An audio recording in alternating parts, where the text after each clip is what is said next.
Todd Blanche has done a great job. He thinks Michael Cohen, although controlled, is someone he suggests may have perjured himself again on the stand. They're not buying what he's selling. Let's talk about the ways in which Todd Blanche tried to poke those holes into what the jury is seeing here. I think, if you look at the big picture, it's how they want to paint Michael Cohen as a liar and a thief.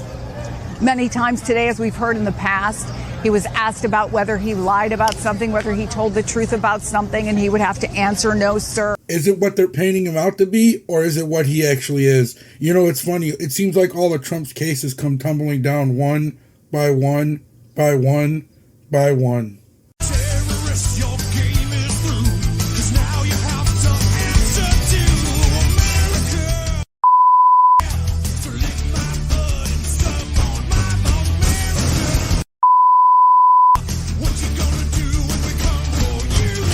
Yo, what is going on, everybody? Welcome back to the channel. I really do appreciate you guys stopping by. And I knew all of these Trump cases were going to crumble one by one by one, and today was no different. Today we had Michael Cohen in the courtroom, right? And this guy is supposed to be the most credible witness of the whole case, because supposedly he was the guy that transferred the money from Donald Trump to Stormy Daniels, right?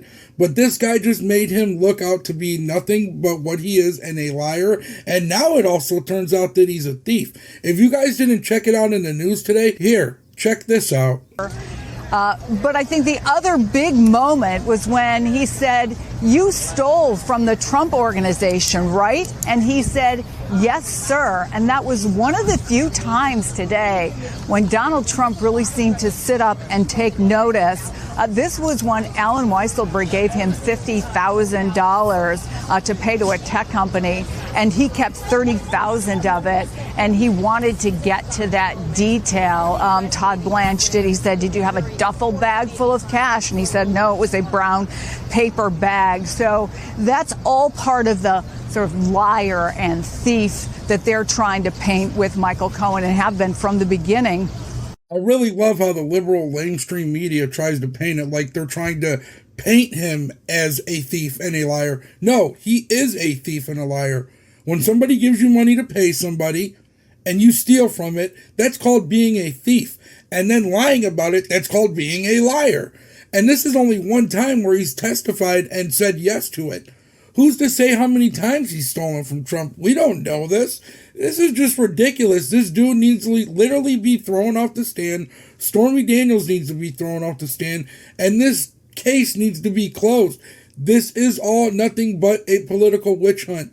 Joe Biden is desperate, throwing alley-oops and Hail Marys and throwing haymakers and doing whatever he can to try and get the presidency back. The Democrats are so scared that they are stooping to anything to try and get this man to not be able to run. But guess what? It's gonna happen, guys. Too bad. You guys are just making this man more and more popular than he's ever been. There are so many people that I literally know that could not stand Trump, that are voting for Trump this year because they see what's really going on. How is Michael Cohen still allowed to be a witness?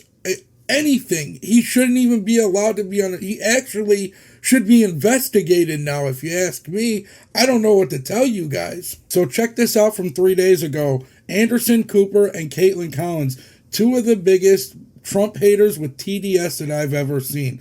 And literally, I've never seen Caitlin Collins smile until this clip. This is the first time I've ever seen this lady smile. I literally thought she was an NPC. And like I said, this was 3 days ago. They didn't even hear Michael Cohen's testimony today. This puts the nail in the coffin. Check this out.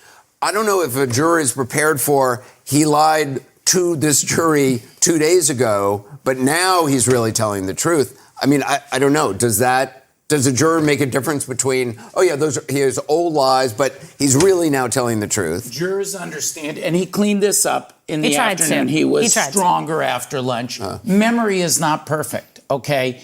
People do not have perfect recollections. Okay, but we're going to get redirect. That works for almost all witnesses except for an inveterate liar. So, but let me just argue that's a really hard argument to make. Let me just argue one other thing, because before it's going to leave my mind, which is, if this phone call, if his testimony previously was, it was so urgent that I talked to Trump because I got to check in with the boss on everything I do, and I'm going forward with the Stormy Daniels payment, and he's got to approve it. So I'm calling him now. It's going to be a quick phone call.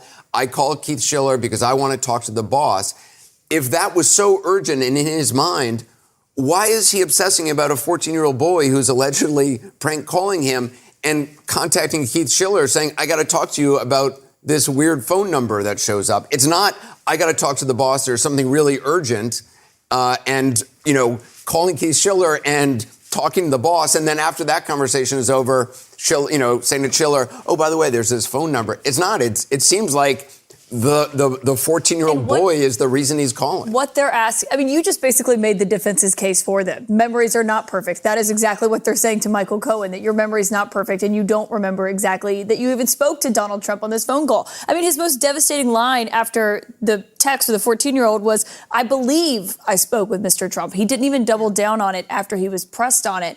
And so that is exactly their entire case here, that they've been saying, Michael Cohen, how can you not remember this, but then you remember this phone call with Donald Trump? No, Anderson Cooper, you know that that's the truth. You know that this dude's testimony is not credible at all. And the fact that you guys won't just come out and flatly admit it is mind-boggling to me.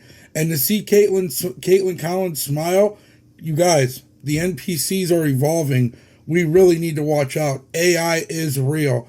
I promise you guys that this is not a joke. You guys, we need to prepare. The AI are learning to smile now. They are now learning emotions. So in the courtroom, they played a clip of Michael Cohen's podcast. And just to show you how crazy, deranged, and delusional this guy really is, even Anderson Cooper has to admit it. Check this out. It's also fascinating in the courtroom today because I must admit, I have not listened to Michael Cohen's podcast, Mea Culpa. But it was shocking, but a moment of it was played in the courtroom today. And it was so fascinating because, Michael Cohen's testimony has been very even-keeled. Even demeanor. Very rational, very yes ma'am, no sir, all this. And suddenly they played this thing and there's a guy screaming in the room like, using expletives. Song? No, it's just normal Michael. No, it's just regular. First of all, as somebody who does a podcast, I was like, is this his actual normal speaking voice in a podcast? Because it's literally yelling, and it's clearly written down because he's speaking in a way that's not. So he's written down these yells. Like, it's got to be all in caps. I mean, it was shocking. I was like... It was, between that, just the volume of him and compared with his very calm demeanor, that was... I also was like, whoa. I mean, it filled the courtroom. I don't know if somebody turned up the volume too loud. I was like, is this intentionally too loud? Oh, wait, I'm told we have a clip of the podcast. Let's play it, and play it loud, because it was quite loud in the courtroom, I got to tell you. Let's hear it. Volume. I truly hope that this man ends up in prison. It won't bring back the year that I lost or the damage done to my family, but revenge is a dish best served cold. And you better believe I want this man to go down and rot inside for what he did to me and my family. So, yeah, that's what was played in court. I think he's a little biased. I don't know. Well, if anything, with Michael Cohen and Stormy Daniels, this feels like more of a revenge thing than anything else. Let me know what you guys think about that. And to say a little biased, no. Let's try extremely biased. This man's whole case is built on pure hatred. You heard it right there. He literally wants to see the man rot from the inside. So obviously he's going to step up to the podium and lie about anything he can and try and get Trump thrown in jail and not even be able to run for president again. This man should not be trusted. His words should be meaningless, right along with Stormy Daniels. But yo, that's the end of the video. I really do appreciate you guys stopping by. Let me know what you guys think about everything. Make sure to hit the like, hit the share, hit the subscribe, smash the notification. We will see you guys on the next one. Peace.